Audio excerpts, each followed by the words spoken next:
Assalamualaikum warahmatullahi wabarakatuh. Innal hamdalillah nahmaduhu wa nasta'inuhu wa nastaghfiruh wa na'udzu billahi min shururi anfusina wa min sayyiati a'malina. May yahdihillahu fala mudilla lahu wa may yudlil fala hadiyalah. Asyhadu an la ilaha illallah wa asyhadu anna Muhammadan abduhu wa rasuluh. Amma ba'du. Segala puji bagi Allah yang telah memberikan kita begitu banyak nikmat, di antara nikmat iman, ihsan, Islam, dan nikmat kita sehat walafiat, insyaallah. Salawat serta salam tak lupa kita curahkan kepada Nabi kita, Nabi Muhammad SAW, beserta keluarganya, sahabatnya, para sahabatnya, dan para pengikutnya, insyaallah istiqomah di dalam ajarannya. Dalam kesempatan kali ini dan video kali ini saya akan menjelaskan sedikit tentang tafsir Al-A'raf ayat 57, dan artinya, dan dialah yang meniupkan angin sebagai pembawa berita gembira sebelum kedatangan rahmatnya, hingga apabila angin itu telah membawa awan mendung, kami halau ke suatu daerah yang tandus, lalu kami turunkan hujan di daerah itu. Maka kami keluarkan dengan sebab hujan itu berbagai macam buah-buahan. Seperti itulah kami membangkitkan orang-orang yang telah mati. Mudah-mudahan kamu mengambil pelajarannya. Tafsir Al-Quran surat Al-A'raf ayat 57. Allah Subhanahu wa Ta'ala adalah Rabb yang mengirimkan angin untuk memberikan kabar gembira akan kedatangan hujan. Sampai ketika angin itu membawa gumpalan awan pekat yang berisi air, maka kami giring awan itu ke daerah yang gersang. Lalu kami tuang air hujan di daerah tersebut. Kemudian dengan air itu kami menumbuhkan segala macam buah-buahan. Dan bagaimana kami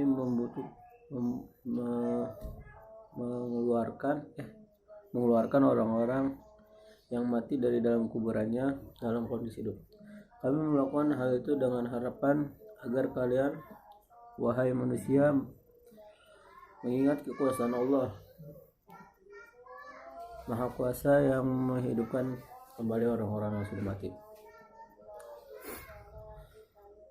Wa huwa alladzi yursilur riyahi, dan dialah yang meniupkan angin.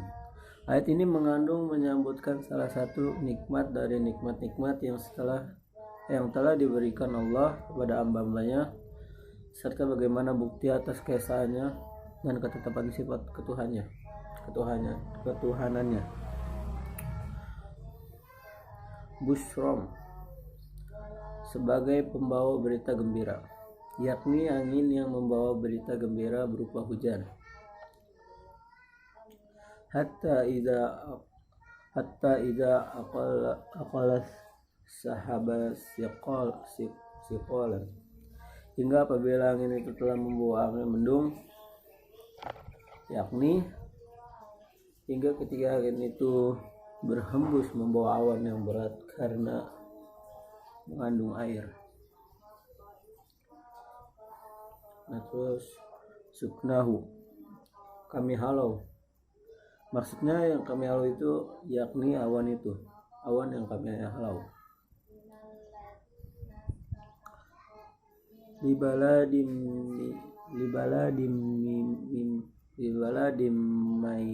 yatim, yang berarti ke suatu daerah yang tandus. Maksudnya yakni tanah yang gersang yang tidak ada tumbuhan padanya. Fa'anzalna bihi ma'a, lalu kami turunkan hujan itu di daerah itu. Dan maksudnya yakni adalah di tanah tersebut, di tanah yang tidak ada penduduknya dan gersang.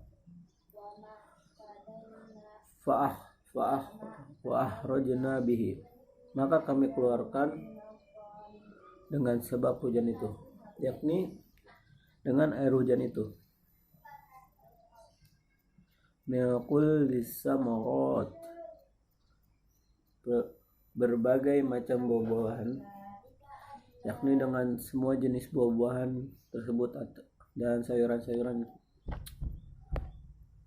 Kadzalika nuhriju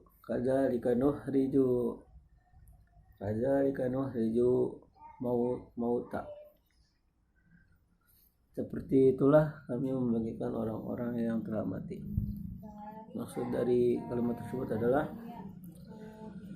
sebagai dikeluarkannya buah-buahan dengan cara yang menentukan tersebut, maka apakah suatu yang menghalangi Allah untuk mengeluarkan orang-orang mati dari kuburan mereka? La'allakum tadzakkarun, mudah-mudahan kamu mengambil pelajarannya. Makna dari kalimat tersebut adalah sehingga kalian mengetahui besarnya kekuasaannya dan keluarga ciptaannya, serta mengetahui bahwa dia berkuasa untuk membangkitkan kalian. Oke, selanjutnya adalah tahapan pembuatan hujan menurut Al-Quran. Dan ini ada 3 tahapan yang saya ketahui. Yang pertama adalah dialah Allah yang mengirimkan angin. Maksudnya adalah gelembung-gelembung udara yang jumlahnya tak terhitung, yang dibentuk dengan pembuihan di lautan, pecah terus menerus dan menyebabkan partikel-partikel air tersebut menguap menuju langit. Partikel-partikel ini yang kaya akan garam lalu diangkut oleh angin dan bergerak ke atas ke atmosfer. Partikel-partikel ini yang disebutkan aerosol,